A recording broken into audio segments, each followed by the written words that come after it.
Conspiracy Unlimited with Richard Syrett.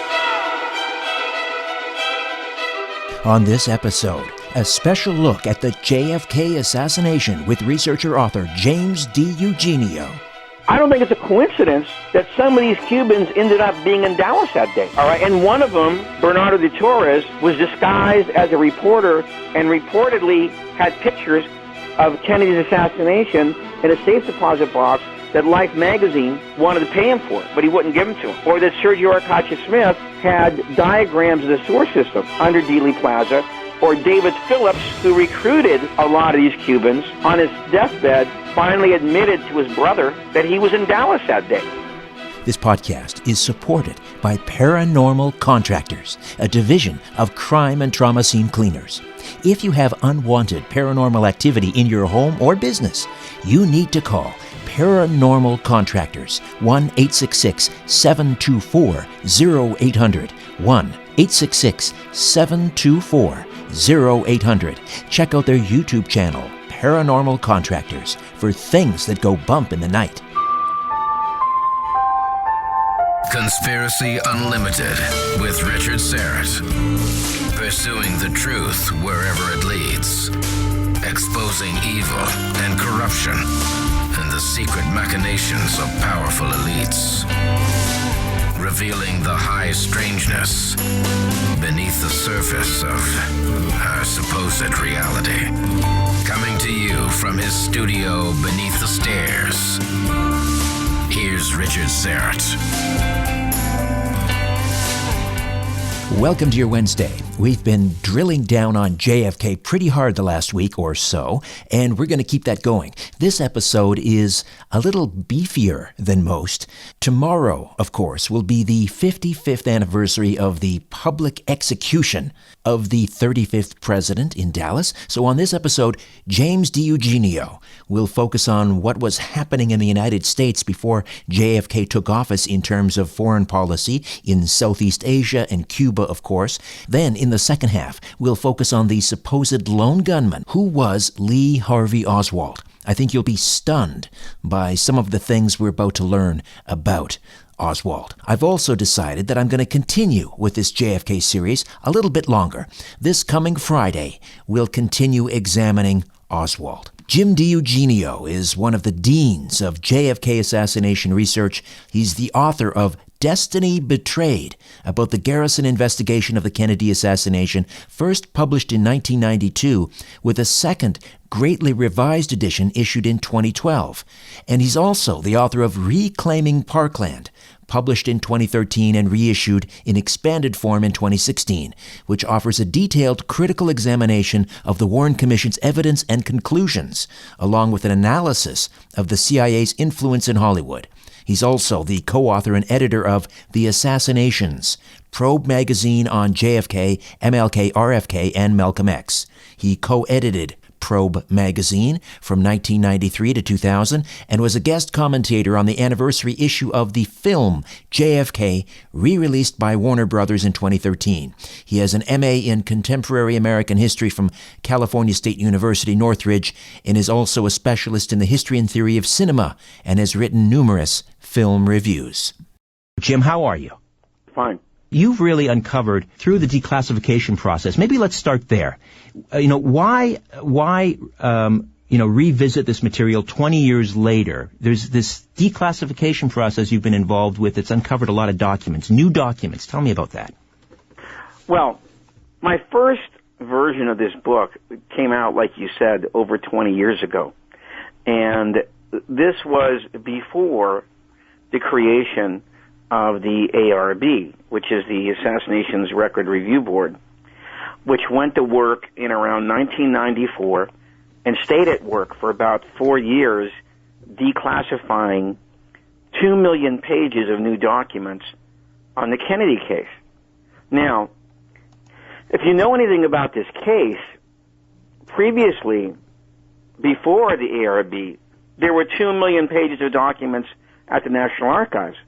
So they had to make a whole new archive at the University of Maryland called National Archives 2 to put in all these new documents, all right? And in my opinion, in my opinion, they kind of revolutionized the subject matter that I had chosen to write about. Okay? And so I felt like my first book was kind of an okay effort, but it was really kind of, how to say this, it was really kind of not current. It was really too traditional in its repetition of facts, because all the new facts that had now been declassified by the ARB kind of, in my opinion, changed the calculus of the whole Kennedy assassination, especially the aspect that I was looking at, which was what happened in New Orleans with Oswald in the summer of 1963, and what happened to the investigation of Jim Garrison, which started in 1966, and then the result of what happened to him, in the years 69 through 73, and what happened to the House Select Committee on Assassinations. And then the last part of the book is about the reversal of JFK's foreign policy forays by Lyndon Johnson. And I like I wrote this book could never have been written without the ARB. And in my opinion, in my honest opinion, and I've said this more than once, there's no point in writing another book on the Kennedy assassination if you don't use these new documents. There really isn't. Right. Because it's sort of like night and day, before and after. James DiEugenio. And you're exactly right, by the way. It's not correct to call it a second edition. No. It's actually a 90% rewritten volume. Okay? It's actually really another book, I would say. James DiEugenio, Destiny Betrayed, JFK, Cuba, and the Garrison case. This is part one of a two-parter. And Jim, I think you're going to come back next week. We're going to do another hour. So what I thought we could do is tonight is focus on, we really need to set the stage in terms of the climate, the foreign policy climate. We have to back up before Kennedy even, was a senator. We have to back up to the end of the Second World War, talk about the climate, the emergence of the United States as a superpower after Britain sort of, they're basically bust after the Second World War. So they've got to hand this over to this mantle over to the United States. Then we see the emergence of this, national security state, the evolution of the CIA. We'll get into that. And then we'll see, where Kennedy finds himself when he assumes office, and how ultimately, as you point out in this book, Destiny Betrayed, how his foreign policy, his philosophies, and how they change in terms of the Cold War, how those philosophies would mark him for death. So let's start really, I guess, the end of the Second World War. Let's talk about the emergence of this national security state that the United States would become. All right. That's actually where I begin the book. All right. And what happened, of course, as you just mentioned, is that after 1945, with all the expenditures that England had made on World War II, that the country was essentially sapped and bankrupted and could not even hold on to its colonial empire anymore. And so they sent an envoy to see Secretary of State George Marshall. And Marshall wasn't in, so they met with Dean Acheson, the acting secretary, and essentially told them this. We're in no position, to continue our leadership of the West, now. So we're going to go ahead and make it clear that we expect you guys to go ahead and pick up the mantle, which, of course, is what happened. The United States now became the leader of the Western world, and against this new threat, which was perceived even before the end of World War II, which, of course, was the Soviet Union. All right, because once Roosevelt passed away and Truman stepped in, Truman was not anywhere near the kind of sophisticate on foreign affairs that FDR was. So immediately what happened is that in a space of 2 years, the Cold War was essentially set in stone. and you had the mapping out of not just the United States versus the Soviet Union, but you had these alliances set in place, like NATO, and on one side, and the Warsaw Pact on the other, and you had economic alliances, like Sinicom on the eastern side, and the European free market on the western side, and they were actually beginning to draw maps, of course, red for the curtains behind the countries behind the so-called Iron Curtain, and blue the countries on the west of that. And so you eventually had the creation of the CIA as the capstone of this, all right? And once the CIA was put into place, there was this clause in the National Security Act that ended up being a Pandora's box that allowed the use of what came to be called covert action, against whoever the perceived enemy was. Now, James, we have to talk about the Dulles boys. We have John Foster Dulles, of course, Secretary of State under Eisenhower, during the Eisenhower administration. His younger brother, Alan, would become head of the CIA, the longest-serving member of the CIA.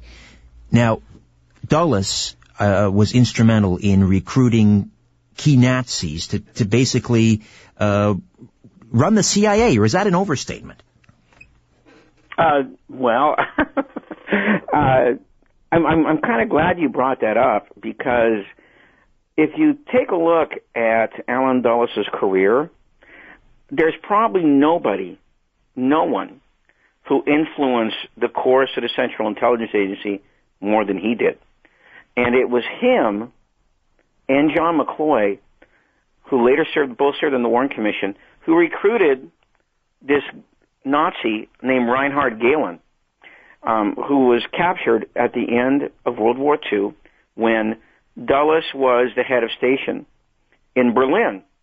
All right, he specifically made orders not to shoot Gehlen, okay, because he wanted to incorporate his spy apparatus into what he knew would eventually become the Central Intelligence Agency. Then when John McCloy became the commissioner, the High Commissioner in West Germany, it was him who actually okayed this deal and made it a part of West German culture. And Reinhard Gehlen ended up making quite a lot of money off this. I think the figure was the CIA gave him an annual check of about $5 million a year. This is 1949. Yeah, which is a hell of a lot of money back then. A lot of money now.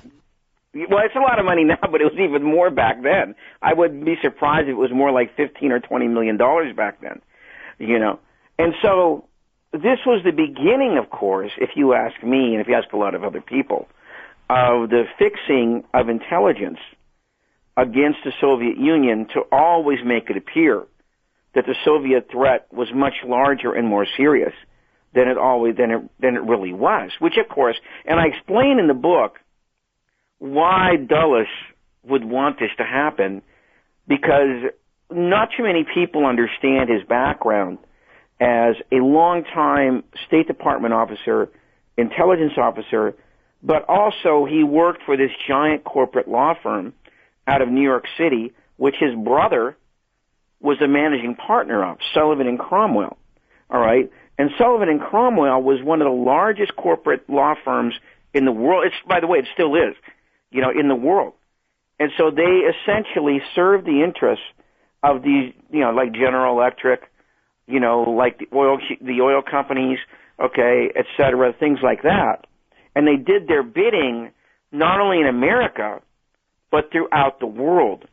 And I mentioned in the part of the book where Alan Dulles actually rigged these elections in South America for the Mellon family, the big banking family out of Pittsburgh, okay, to make sure that this new incoming government, which was a threat, would not go ahead and, try and nationalize the ownership values that the Mellons had there. And of course, once Alan Dulles then becomes director of the CIA, which is under his brother, he completely revolutionizes the Central Intelligence Agency, which, of course, a lot of people had regrets about what he did, including Harry Truman, which we'll get to that story later. So now the CIA under Allen Dulles became a, what's the best way to explain it, a kind of coup d'etat machine. Right, they're guns for hire for corporate America. Right, exactly. And the two most famous examples, of course, are what happened in Iran in 1953 and then in Guatemala in 1954, where in 1953, Dulles was serving the interests of the oil companies. In 1954, he was serving the interests of United Fruit, in Guatemala. Right. So they're fighting these... Not the only ones, of course. He tried to overthrow the government of Indonesia in 1957. He put a contract out on Patrice Lumumba in 1960 in the Congo. And, of course, it was Allen Dulles and his brother who made sure that once the French left Vietnam, that Ho Chi Minh would not be allowed to come in and take over and unify the country, which had been agreed upon at the Geneva Conference in 1954. They went ahead and made sure that the Central Intelligence Agency, under a famous covert operator Edward Lansdale, found a substitute in Ngo Dinh Diem, and they propped him up in South Vietnam, as this so-called leader of South Vietnam. And this, of course, was the beginning of the Second Civil War in Vietnam after World War II. So, James, if I could just summarize here. Dulles brothers. So, if I could just summarize here. So, the CIA is running around, engaged in all these covert operations, and, most people, Mr. and Mrs. Front Porch, thinking, God bless them, they're keeping America, safe from communists. But really what they were doing was keeping the world safe for corporate America and their multinationals. But, this Soviet threat, because, it was being perceived, I guess, through the eyes of these former Nazis. I don't know if you can even call them former Nazis that were, installed into this national security state apparatus in the United States. Obviously, they're going to perceive the threat. They're going to inflate, the threat because Nazis, communists don't get along. So is that a fair summation of what we're talking about? I think there's a lot of accuracy in that. I think that a lot of the things that the Dulles brothers cloaked as being done in the name of anti-communism was really being done in the name of American corporate hegemony in the third world. I mean, I don't think anybody could say that Mossadegh, the guy that was overthrown in Iran, was a communist. And I don't think you could say that about our Benz either. Right? Or Allende. Yeah. Going further. I agree. Yeah. See, what these guys were nationalists. Okay? They wanted to keep the resources of their countries more for their own people. But if that was going to happen, that meant that companies like United Fruit and like these oil companies in Iran were going to get a much larger, less sizable part of the pie.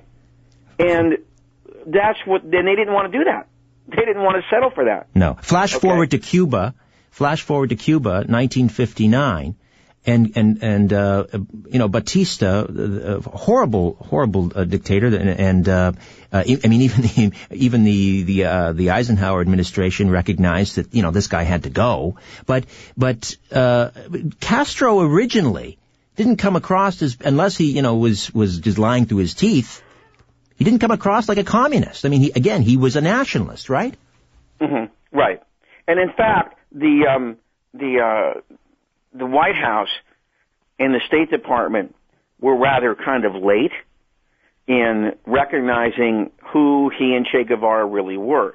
Now, in this particular case of Cuba, these guys were communists, okay? Che Guevara, and they were at first nationalists when they got rid of Batista, but then they slowly gravitate, well, not really slowly. Che Guevara was really a communist from the get-go. It was Castro who, in about a year or two, turned into a communist. But this is what I talk about in my book. But that's because when he came to the United States, the powers that be in the State Department wanted him to go along with the World Bank and IMF stuff. Now, if anybody knows anything about the way the World Bank works and the International Monetary Fund, and I think if you've read that book by John Perkins, Confessions of an Economic Hitman. I've had John on, yeah. Yeah, okay. Do you understand the way that works?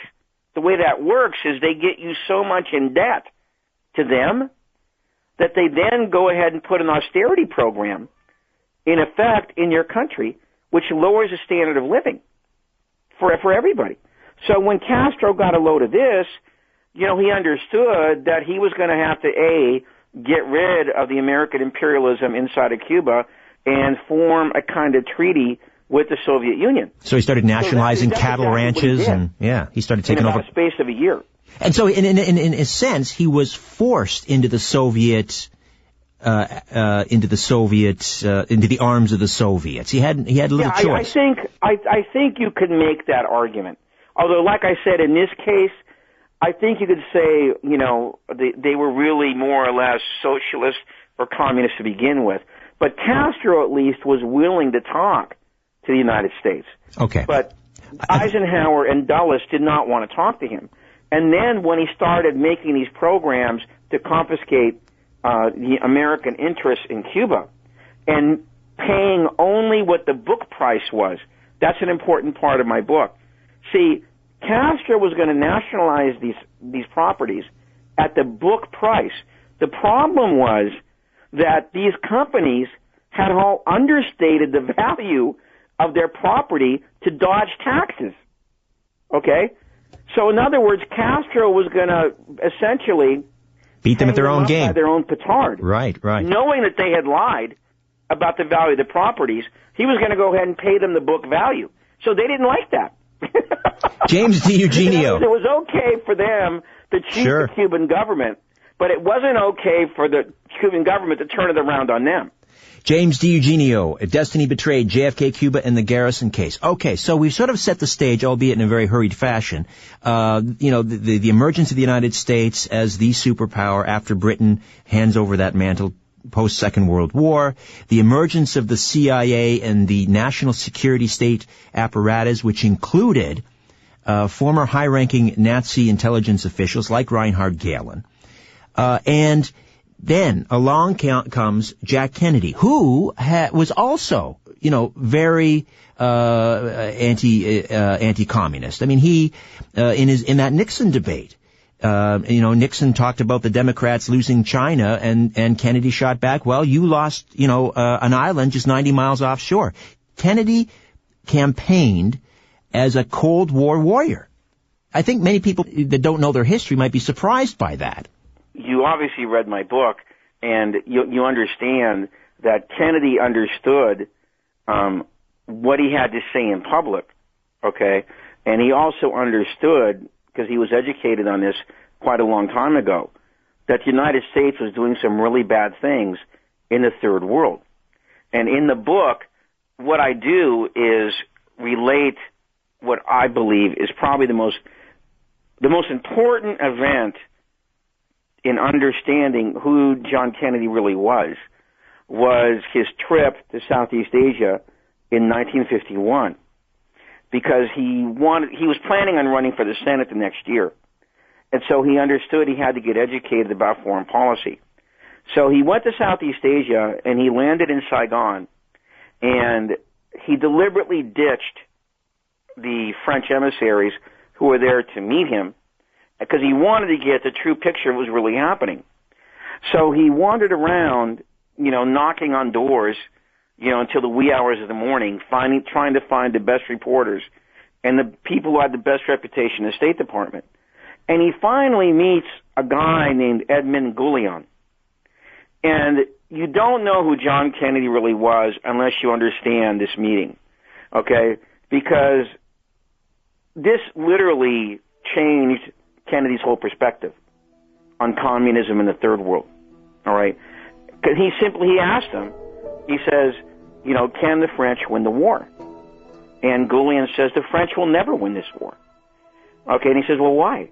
He goes, the French will never win this war because this war is not about communism versus democracy. This war is a war of national liberation.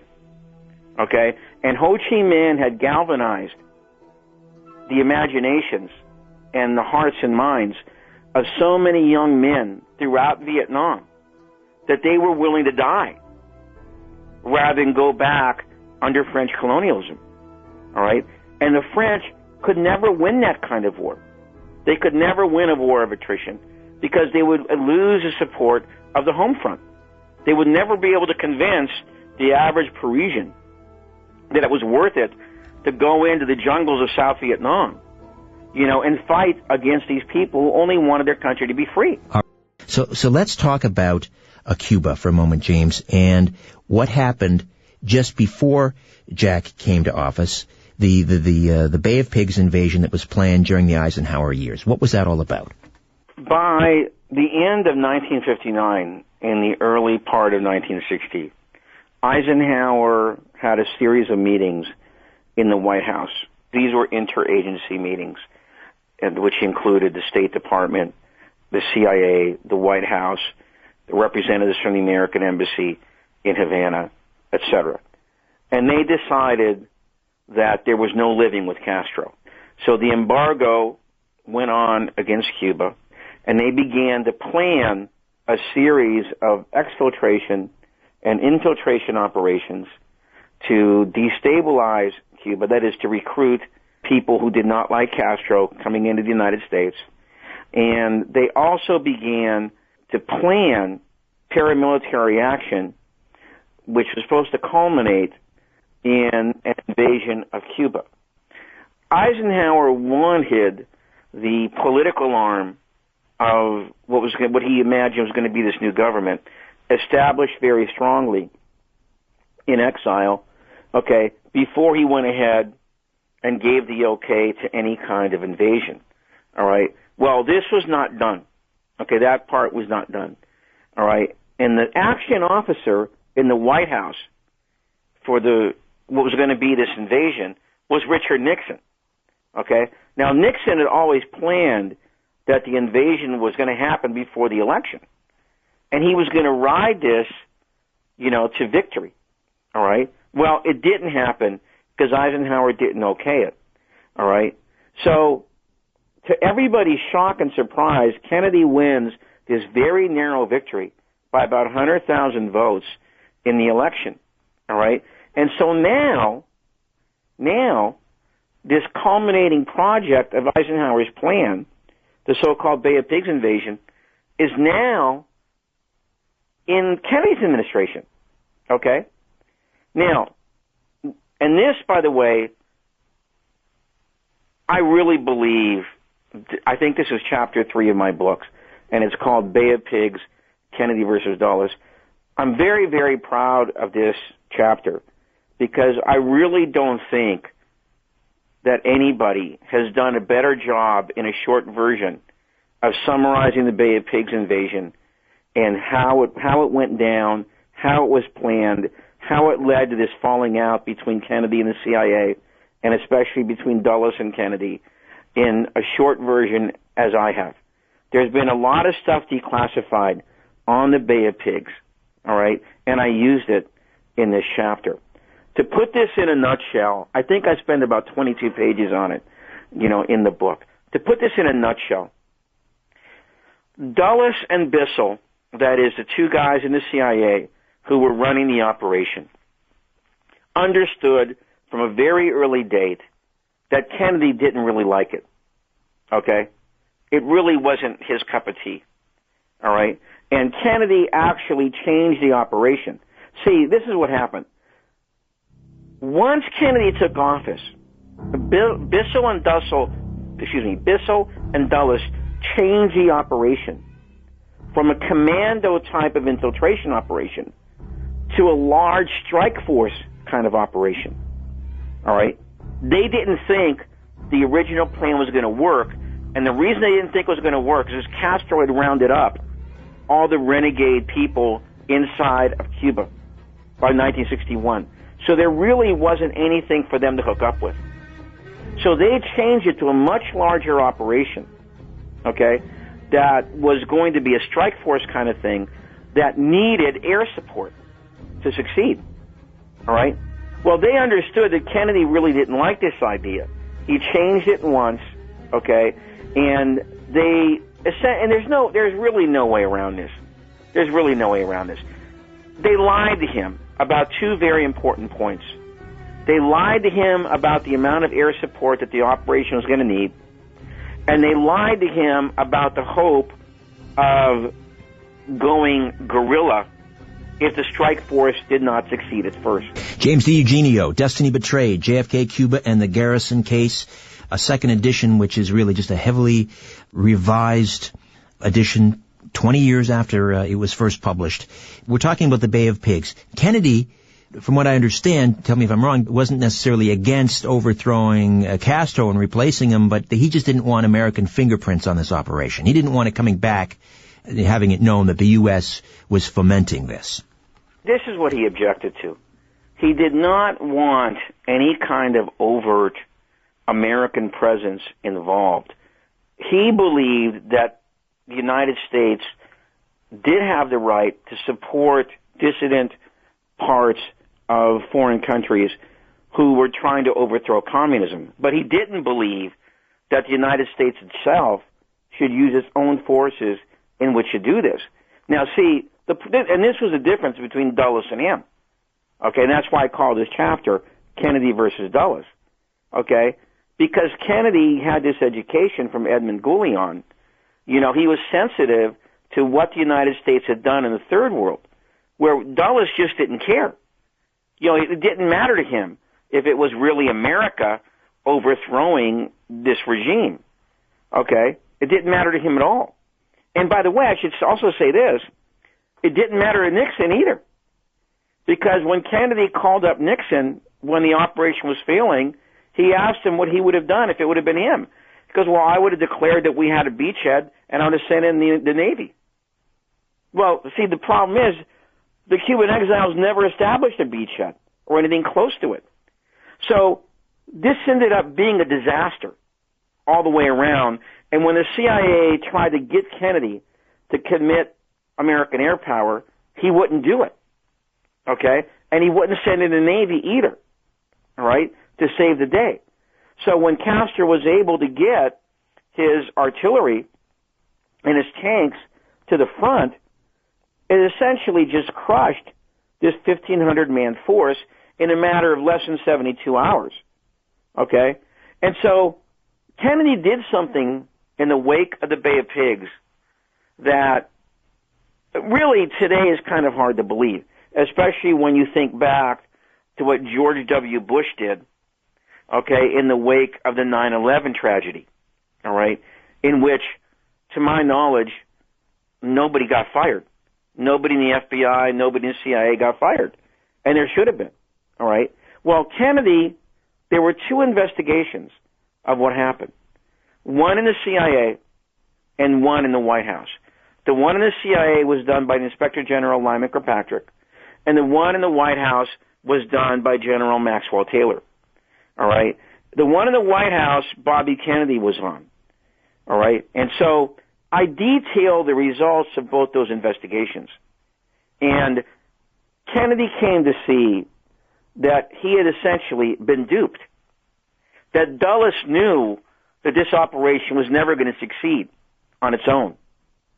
And he was banking that Kennedy, instead of going through this humiliation, both personal and national, okay, that he would go ahead and commit American forces, even though he had said like 5 days before the invasion in public that he wasn't going to do it.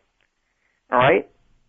So when Kennedy didn't do this, the operation collapsed. All right? And so Kennedy found out through the results of both investigations that he had been tricked, that Dulles and Bissell had this secret agenda. To what extent, Jim, do you think Kennedy's refusal to commit U.S. forces to the invasion, to what extent did that seal his fate in Dallas?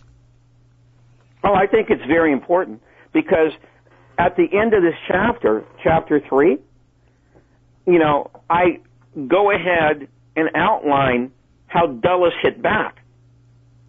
Once Kennedy fired him over this, Dulles and Howard Hunt hit back at Kennedy in this famous article in Fortune magazine, where instead of admitting that they had tried to trick Kennedy, they tried to blame the failure for the operation on him by saying that he had canceled the so-called D-Day airstrikes, and that had blown the operation. And I don't know if you read this chapter, but I was very careful to show that there was no such thing as a D-Day airstrikes. That if there were going to be any D-Day airstrikes, that is, the dawn of the invasion, jet fighters were going to come in and knock out Castro's Air Force. Kennedy made it very clear that those were going to be launched from inside Cuba, only if the exiles established a beachhead.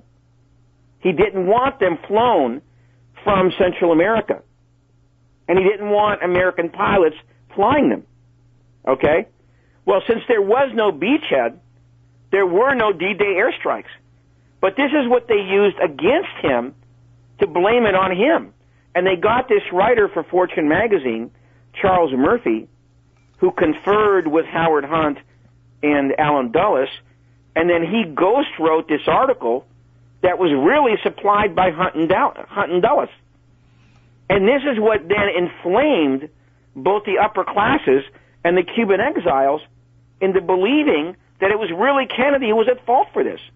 And as I note at the end of the chapter, I don't think it's a coincidence that some of these Cubans ended up being in Dallas that day. Mm-hmm. All right, and one of them, Bernardo de Torres, was disguised as a reporter and reportedly had pictures of Kennedy's assassination in a safe deposit box that Life magazine wanted to pay him for, but he wouldn't give them to him.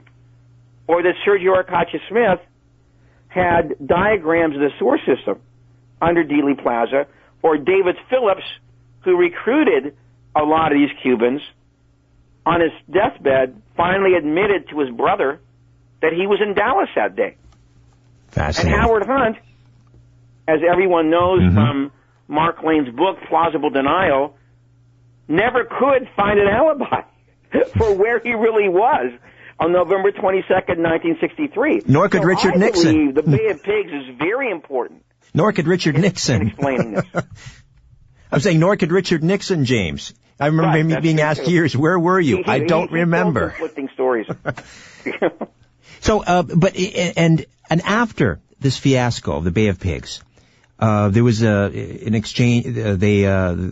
Castro handed over some prisoners in exchange for the U.S. sent over baby formula and things that the Cubans were in dire need of. This was all now being perceived then that at this point that Kennedy is soft on communism, he's pro-Castro. Is that how it was being played up by Dulles and the others?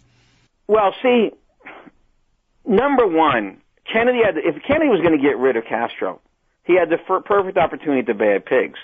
Number two, if he didn't want to do it then, he had another perfect opportunity at the missile crisis in October of 1962, when everybody was telling him to go ahead and bomb and invade the island to get rid of these missiles.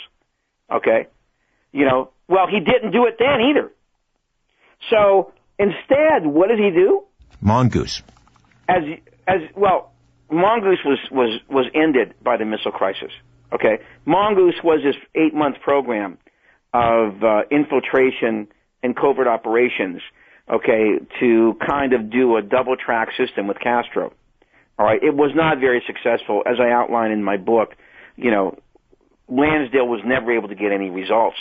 Okay, and then along came the missile crisis, and right after the missile crisis, Kennedy pulled the plug on Mongoose.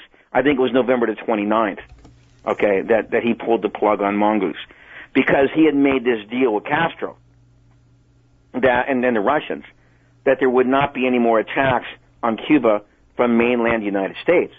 So these operations were either cut off or they were moved into Central America, all right? And then, as you mentioned, during this prisoner exchange, which I think was in December of 1962, Kennedy gets word that Castro because of his falling out with Khrushchev, Castro really didn't like the way Khrushchev negotiated over his head with Kennedy about the resolution of the missile crisis. Castro was ready to talk about getting some kind of dialogue going between the United States and Cuba, headed for normalization of relations. So this is what began this famous back channel. Okay? So now, as you can see, in the space of 3 years, Kennedy has completely reversed the Eisenhower-Dulles policy on Cuba. Now he's talking about negotiating with Castro to actually normalize relations with this communist. And these negotiations went on for months, and they were not really fully disclosed. I mean, John Daniel, who was the last guy, wrote 2 articles in the New Republic about the last leg of the negotiations. But it wasn't until the Church Committee interviewed William Atwood that, and he was the first guy who began to talk about to Castro about normalization through Carlos Lechuga, who was a Cuban ambassador in New York City. All right, he was the first guy to establish his back channel, that we began to get the whole full picture. These negotiations went on for about 11 months, all right, through people like Atwood, through people like ABC reporter Lisa Howard, and the last leg was by John Daniel, the French journalist, who Atwood recommended.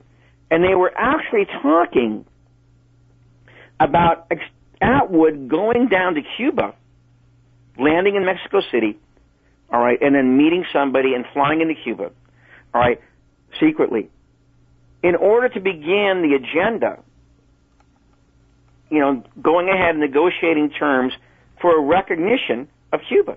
Now, let's really think about this, okay? 3 years earlier, Eisenhower and Dulles had essentially declared war on Cuba. There was no living with Castro, okay? The CIA had various assassination plots to kill him, which I outline in the book, all right? Now, 3 years later, okay, Kennedy is actually talking about reversing that policy. Now, as I write in the book, when Daniel arrived in Havana and he told Castro, Kennedy's last message, Castro was overjoyed. He said, finally comes an American president, you know, who has the interests, you know, of the working class people in mind, all right? Kennedy will now go down in history as the greatest president since Lincoln. And they spent 3 days together celebrating. And then, on November 22nd, 1963, Castro, they hear the news on the radio. Kennedy has been shot in Dallas. And Castro completely collapses. And he says, this is bad news. And he says this 3 times.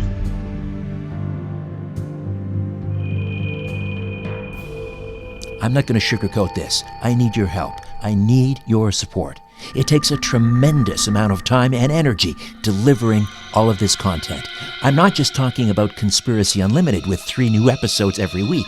There's also my weekly radio program, The Conspiracy Show.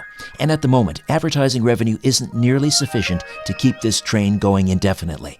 I have a small team of 2 incredible guys, Ryan and Albert, who volunteer their time. So, I'd like those of you who listen regularly to think about becoming official supporters.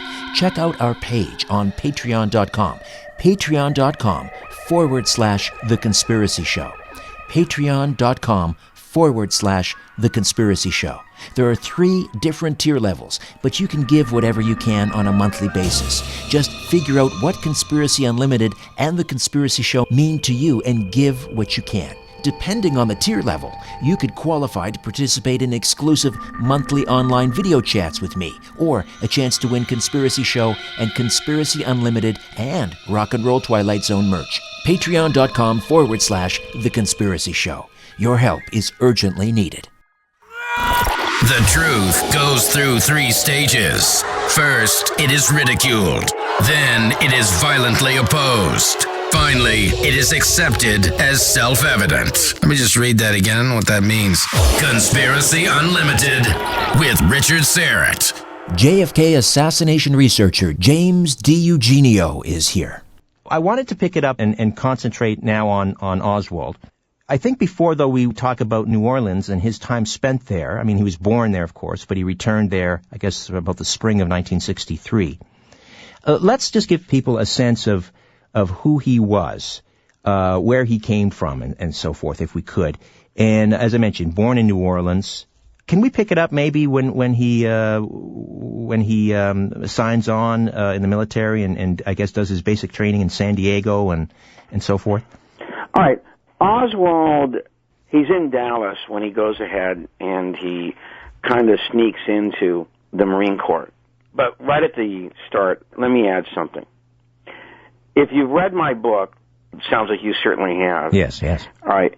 What's really odd about this is that at around the same time that he's going to the Marine Corps, he tries to sell a classmate named Richard Garrett on the philosophy of communism, for which Richard reported Oswald to the principal. The second interesting point is that on October 3rd, Oswald wrote a letter to the Socialist Party of America, and he said he was very interested in our youth league and would like information on a branch in his region so he could join. And he signed a letter with, "I'm a Marxist, I've been studying socialist principles for well over 15 months.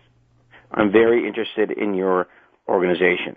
Now, what is so odd about this is that guys joining the Marine Corps usually aren't Marxists, okay? Especially at the height of the Cold War. Socialist organizations. They don't try and sell their classmates on communism, all right? Because, of course, the Marine Corps is usually considered the shock troops of any kind of attack that the United States military makes on another country. All right, sure. They're usually the first to go into action.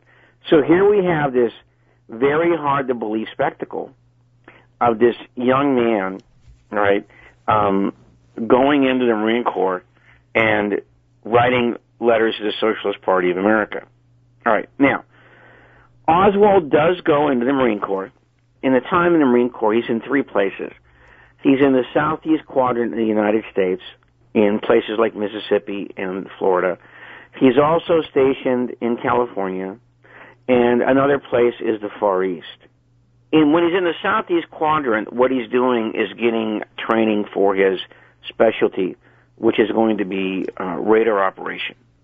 But then he gets stationed in El Toro, California, and this is a step for him to go to Atsugi, right, Japan. Right. Now, what's so odd about Atsugi is that it's a CIA station, and out of Atsugi flew the U-2, which had just become operational. Right. Which, of course, was the high-altitude spy plane that the United States invested so much money in, and in which it was supposed to get unbelievably clear pictures from 30,000 feet up, with these terrific Polaroid lenses. And you couldn't send up a fighter to intercept it because it was flying at such a high altitude and too fast. Not at the time they first went up. Right. No. What's also odd is that Oswald seems to follow the U-2 around in the Far East. Wherever the U-2 goes, Oswald and his detail goes. He was called Detachment C, a special technical unit that seems to be part of the U-2 program. Once Oswald goes into the service, it really does not seem that he's being groomed for the infantry because, as many authors have revealed, including myself, Oswald was not, well, to put it kindly, he was not a very good shot. And in fact, he was kind of a joke when he went through basic training. The people kind of made fun of his terrible shooting ability. After he returns from the Far East, he comes back to Santa Ana. He takes part in a radar operation, Squadron 9. But now something very, very odd begins to happen. To me, and I think to most people, it's not explainable. He begins to start studying the Russian language. He subscribes to Pravda, the big kind of New York Times of Russia at the time. He starts to play Russian records. And this gets to be, so bizarre that his mates start calling him Oswaldogrich, you know. Now, as other people observed later, he actually takes a Russian test. As Jim Garrison so notably noted, you know, the Warren Commission tried to excuse this as saying that he only got half the questions right, you know, which, as Garrison said, kind of begs the question that most people wouldn't have got any questions right. Right. But later on, about 10 months later, he met a woman named Rosalind Quinn, who was actually being tutored in Russian because she was actually going to join the State Department. And one of his friends in the Marines set up this meeting so they could practice their Russian with each other. Well, Rosalind Quinn, after the meeting, said, "That guy speaks as well in Russian as I do, and I was privately tutored for a year." You were talking about his incredible proficiency with the Russian language, but let me just back up for a second and ask you this, because, you know, if you look at his military record, you know, before he lands in at Atsugi, which you've pointed out is a CIA base, he's got, you know, he ends up shooting himself in the arm. At one point, I believe he has some sort of a breakdown. Supposedly he assaults a superior. He's sentenced to the brig. I'm wondering whether these were sort of cover stories and to what extent, I mean, what kind of a security clearance did Oswald have when he was attached to the 1st Marine Aircraft Wing? Well, that's been under a long time of debate, okay, because the CIA has never wanted to admit that Oswald had a secret clearance, all right? But over time, it's kind of been, you know, this has been chipped away at, and certain people who worked with Oswald, okay, like his commanding officer Donovan in the radar thing said he did have a clearance, okay? You know, he did have a clearance to look at some of these top secret documents, and most people now believe that this was information on the U-2, okay, which is very interesting because when we get to Russia, we'll see why it's so interesting. All right, when we get to Oswald's defection to Russia, we'll see why that's interesting. All right. Well, were they trying to I mean, again, going back to these run-ins he had, you know, assaulting his officer, a superior officer. Well, it wasn't really an assault. I think he poured a drink on the guy, right? Okay, but then there was then I believe when he was stationed in the Philippines for a short while, he had supposedly a complete, you know, breakdown and was sent back to Japan. Were these cover stories, or was Oswald troubled? Well, there does seem to be a kind of mystery about where Oswald was for a certain period of time, because I've personally met someone who went to Santa Ana to do training in firearms. And when he went there, he said, "Why don't you go ahead and sleep here tonight? This is this Oswald guy who never seems to be here." Okay? And what many people believe is that these disappearances of Oswald were essentially kind of excuses for him to go ahead and get his training in the Russian language. Because when the Warren Commission convenes, they discover that they had a document that said Oswald had been at the Monterey School of Languages, which is in the middle of California, all right, and is the place to go in the military if you want to acquire mastery of another language. Because, look, anybody who knows anything about languages knows that, Russian is one of the most difficult languages there is to learn, all right? And number two, you can't really do it as fast as Oswald did it with just reading newspapers and listening to records. You have to have directed instruction to do it. So this is what many people believe was where, when Oswald was not around, this is where he most likely was. acquiring this Russian language. And of course, they've already created the cover story of why, he's going to defect, because at a very early, years earlier, he's already talking about, being a Marxist and embracing socialism. So, I mean, obviously, that was set up years in advance. Well, yeah. See, if you wanted to start at the actual when he goes in the Marine Corps, in my book, I try and explain that, in my opinion, the way that this started was through his association with David Ferry in the Civil Air Patrol in 1955. That far Ferry back. had already indoctrinated several of his cap cadets into the military. And this is what I think he did with Oswald. All right? Okay, so So now let's begin to wind this down, because there's two very interesting events that not too many people had written about, okay? And I think they're very important as Oswald now begins to decide to leave the Marine Corps and go to the Soviet Union. Number one is his application for the so-called Albert Schweitzer College. In Switzerland, yeah. Right. Which is, if you remember from the book, this is a very inexplicable interlude that no one has ever really explored until we had this documentation declassified by the ARB. All right, because after Kennedy's assassination, when the Warren Commission and the FBI tried to find Albert Schweitzer College, which Oswald had sent away, for information from, and after Oswald went to Russia, his mother also wrote a letter to Hoover saying, I haven't heard from my son in weeks. The last time he wrote me, he said he was going to go to this college, Albert Schweitzer College. Well, how obscure was Albert Schweitzer College? First of all, the FBI didn't know where it was, okay? Second of all, the FBI attachment in France didn't know where it was. So then they had to refer it to the Swiss police, and guess what?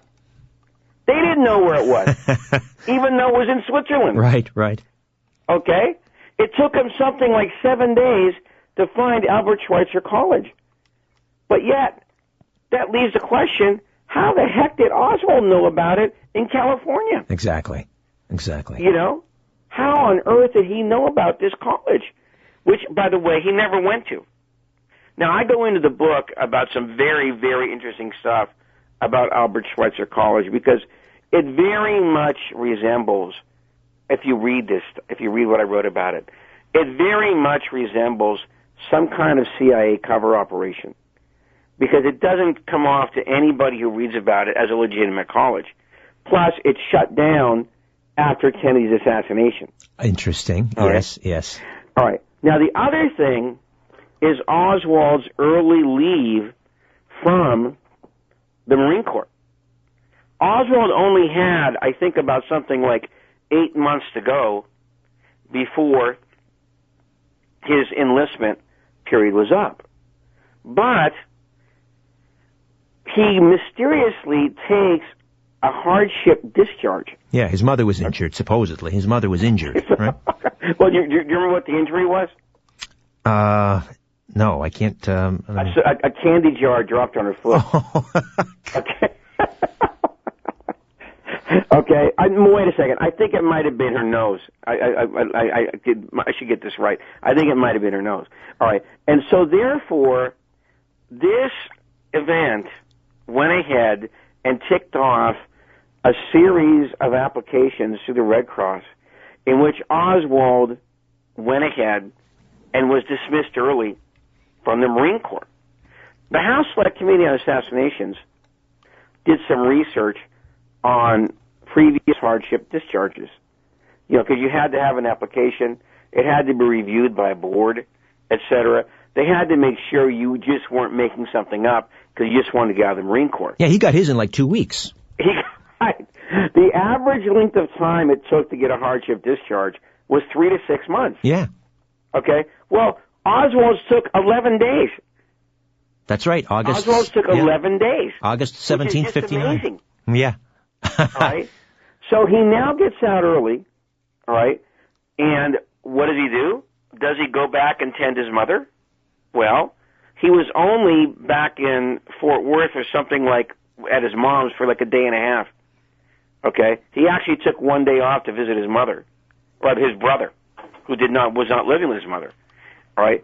So clearly, it seems to most people that this hardship discharge was designed to get Oswald out of the service early, because he was never meant to be an infantry guy.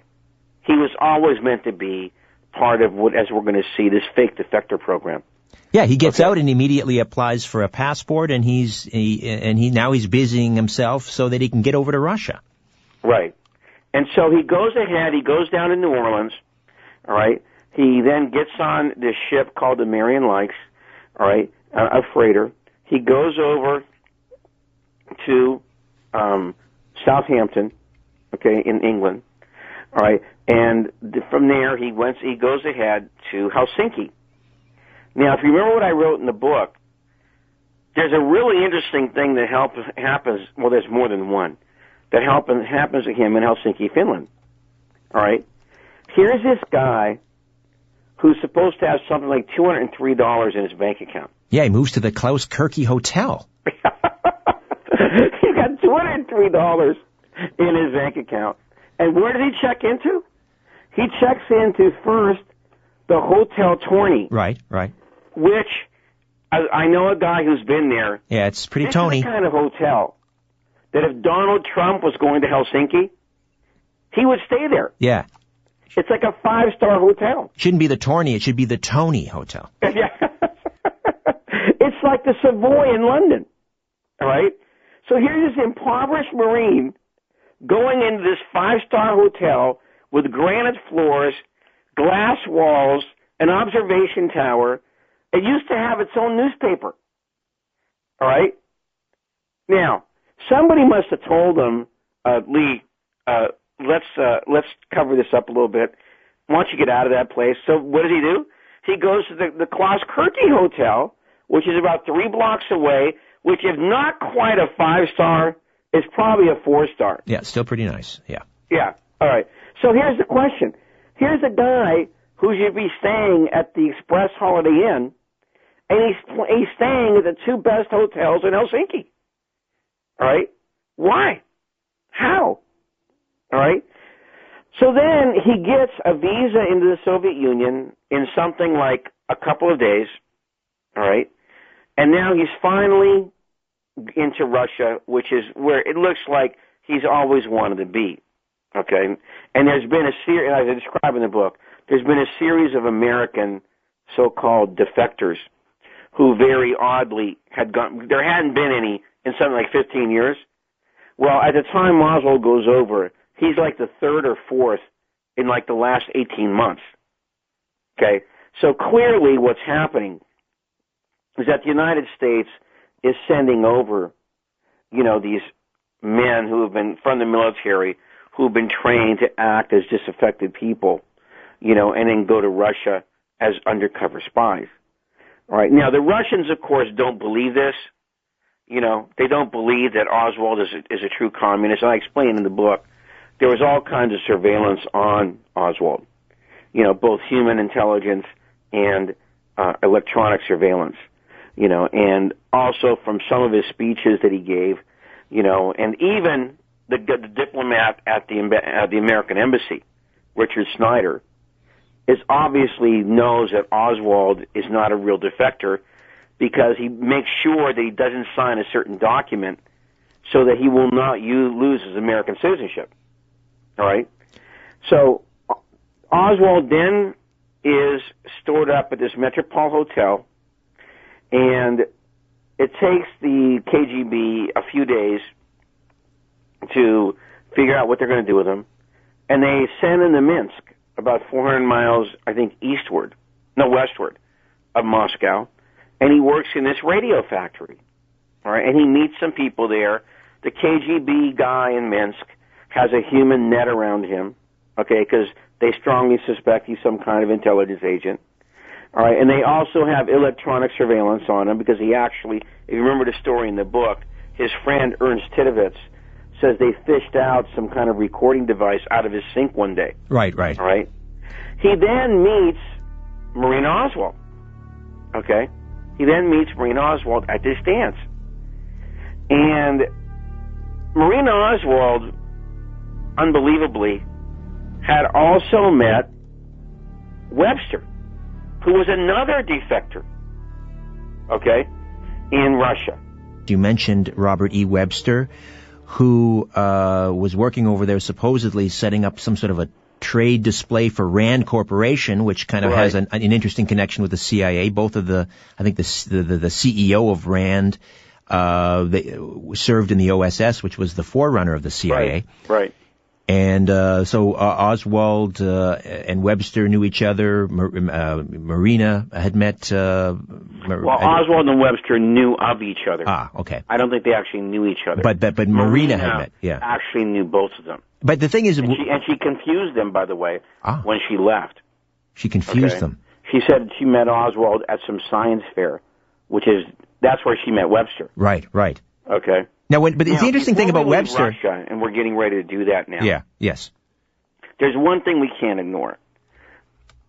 When Oswald went to the Soviet Union, the information comes back to the FBI, comes back to the United States Navy, and is filed very cleanly and logically, almost within 24 hours of them getting the information. But when it comes to the CIA, it goes into what John Newman, a military intelligence analyst, has written, is a black hole. For about 30 days, this information about Oswald is lost at the CIA. There's no tracing on where it's going or why. Then when it finally does get filed, okay, it gets filed in the wrong place, the Office of Security, all right, which is one of the James Angleton's domains, the counterintelligence chief, all right? And also, if you can believe it, something even more startling happens. The CIA does not open up a 201 file on Oswald. Now, what does that mean? The 201 file is the most common file the CIA has on not almost everybody, but most of the people that opens up files, they open up a 201 file, which is just an information file on people who might be of interest to them. Here you have a defector leaving the Marine Corps early, saying he's going to Albert Schweitzer College, which he doesn't go to, all right? Then going to Helsinki, staying at this Hotel Torny, staying at the Kirky, and then crossing over into Russia. And this is not important enough for the CIA to open up a 201 file. Interesting, yeah. Yeah. Well, I'm sorry, I don't believe it. But he does make the mail intercept program. In other words, the CIA goes ahead and starts breaking into his mail. Now, the 201 files are in tens of thousands of people. The mail intercept program was only something like 300 people. So why is Oswald not important enough to get a 201 file, but he is important enough to get his mail intercepted? See, this is something the CIA has never explained. All right, so then Oswald, he and Marina marry in, I think, something like, talk about a whirlwind romance. I think the whole thing took about 5 weeks from when they first met. All right? And then Oswald is granted permission to leave Russia with this Soviet national who has ties to the Communist Party and whose uncle, who was acting more or less as a stepfather, is part of the equivalent of the Soviet Union's FBI. Again, very, very odd, because when the Warren Commission was investigating this, they said this was very, very unusual. It sometimes took a year for a Soviet national to meet their spouse outside the country, okay, to get through customs, all right? But here it happened in just a matter of months, Yeah, there's definitely a pattern here with Oswald. Right. Let me. He's a very unusual person. Then he comes back to the United States. The CIA always denied that they debriefed him, but now we have some pretty good evidence that he was probably debriefed in Amsterdam on the way back. All right, and then of course he comes back to Texas, and who does he hook up with? This is the beginning of a very strange relationship between the supposed impoverished former Marine and his wife and the cosmopolitan, highfalutin, very cultured oil geologist named George de Mohrenschildt. Let me just back up. Before he defects and is in, or comes back, rather, to the United States, and he's in Russia, in May of 1960, of course, the U-2, a flight which is piloted by Francis Gary Powers, is shot down over Russia. And it's interesting because, of course, that coincides with the time when Oswald was there. And as you had pointed out earlier, he was, moving around during his career with the Marines, sort of seemingly following the U-2. So what is the connection then, James, between Francis Gary Powers being shot down in the U-2 in Russia while Oswald is there? Well, Powers actually thought that Oswald was part of him being shot down. Because when Oswald came over, he said, and he said this to the American embassy, which of course the Soviets had surveillance listening devices in, that I have some very secret information that I would like to convey. Now, the only secret information Oswald had, of course, was about the U-2. The only thing that could be of value to the Soviet Union. So many people thought that he was dangling this information for the Russians to take him up on. All right? But there's no real evidence that he actually did this. But when Donovan, his commanding officer, testified before the Warren Commission, when he came out, he said, I wanted to start telling them about what Oswald knew about the U-2, but they never asked me any questions. And this is really one of the most puzzling things about this whole, because there isn't any evidence that the CIA at the time did what they call a damage control assessment after the U-2 was shot down. In other words, how did the Russians shoot it down? Did Oswald give them the information? There was nothing like that done. There was only a very mild kind of investigation at the time of the Warren Commission, which most of Oswald's buddies thought was a kind of CYA operation. In other words, talk to a couple of people and just say, well, see, we did investigate it, whether or not it could have been Oswald. And of course, right. The result of that, the embarrassment, of course, when Eisenhower had to admit it was a U.S. spy plane, was it scuttled a summit meeting between Eisenhower and Khrushchev, which could have led to some easing or thawing in the Cold War. Yeah, see, there's no doubt about that, because there's a big debate about whether or not there was supposed to be a hiatus about U-2 flights when Eisenhower was leading up to this big summit meeting in Paris, because Eisenhower really did have some strong ambitions to get something accomplished at this summit meeting, all right? Well, needless to say, when the news comes in that the U-2 is shot down, this more or less scuttles the summit meeting. Khrushchev has a lot of leverage now over at Eisenhower, and he wants Eisenhower to make an announcement about who authorized this U-2 shoot down and why. Well, it's not the shoot down, but the actual flight. And why did they do it? Well, Eisenhower wasn't going to do that. So Khrushchev got all huffy and puffy, and he left. All right? And leaves Eisenhower high and dry. Now, some people believe that it might have been this incident that caused Eisenhower to make his famous military-industrial complex speech. Exactly. You know what I'm talking about, right? Of course. I mean, we play it on the show all the time. Yeah. I mean, if I'm General Electric or one of these defense contractors, I'm clapping furiously now that the Cold War summit has been called off, because that's not going to be good for business. Right. And so a lot of people believe that it might have been this incident that caused him to make that speech, okay, warning about the impending might of the military-industrial state. It's a very, very interesting theory. Let's put it this way. I think it's and one of the most intriguing things that there is to know about Oswald, as he's about to leave the Soviet Union. So is it possible then, James, that was the reason, that was the sole reason that Oswald was first set up to look like a socialist, a communist, a Marxist, whatever you want to call him, and that was the reason that his defection to Russia, the path seemed to be cleared to get him over there, to learn Russian. He's equipped with all this knowledge, secret knowledge about the U-2. That was the raison d'etre for getting him into the Soviet Union. Well, it might have been a very important part of it, because another important part of this story is that the U-2 was beginning to be phased out.